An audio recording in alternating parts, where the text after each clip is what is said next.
Hello, how are you doing?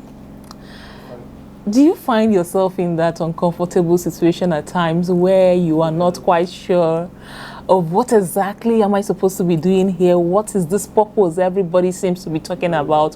Why does it seem like some people have found it and are running with it? And I'm not just quite sure. You are not alone. It happens to the best of us. Oftentimes you catch yourself wondering, am I doing the right thing? Or what is worse, wondering, do I even have any skills? Do I have anything I am good at?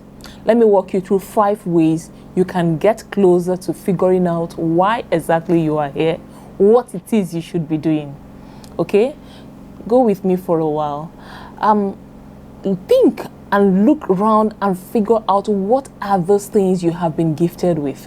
And I can tell you there are some things that you are uniquely gifted with. The way I like to see it, I want to say come from a wider perspective and then narrow it down. What are the things people have told you? Oh, you do this very well. Oh, you talk a lot. Oh, you argue a lot. Oh, analytical skills come to you. You need to stop and begin to reflect on some of the things for which you have been complimented.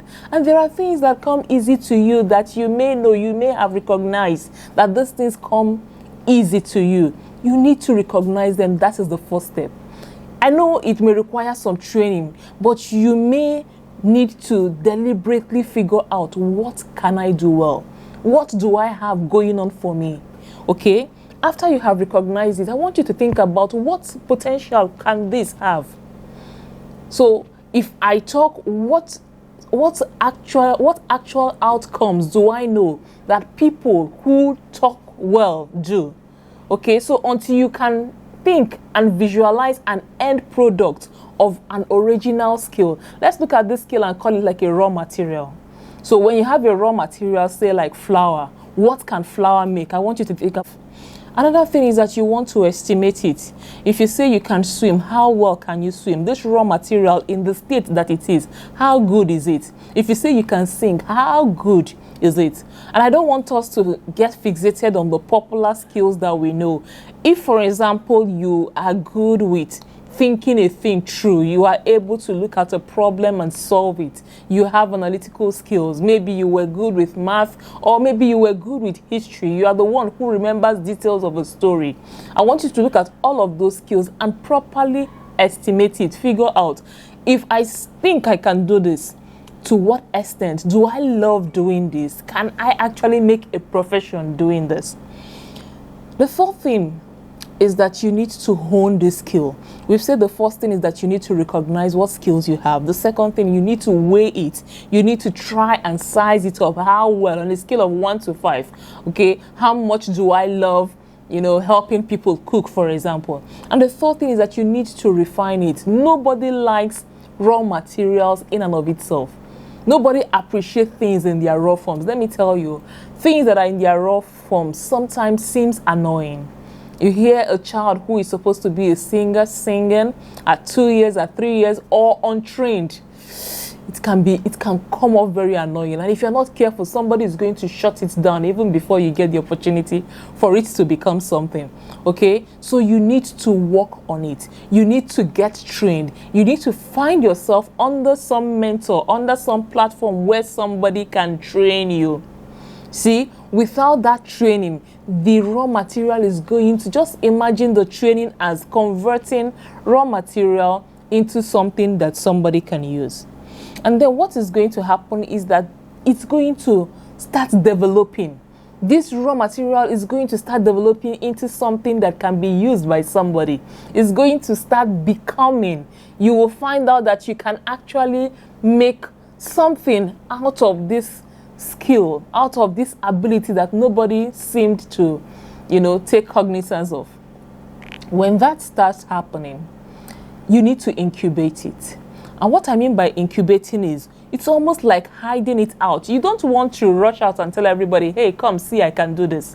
What's going to happen is that because you are not ready, you are going to get a criticism that will slap you back into thinking, oh, I knew it. I knew that I was not good for anything, You are going to get frustrated. So when I say incubate it, you are beginning to learn the power of this ability. So what you want to do is expose it under a controlled fashion.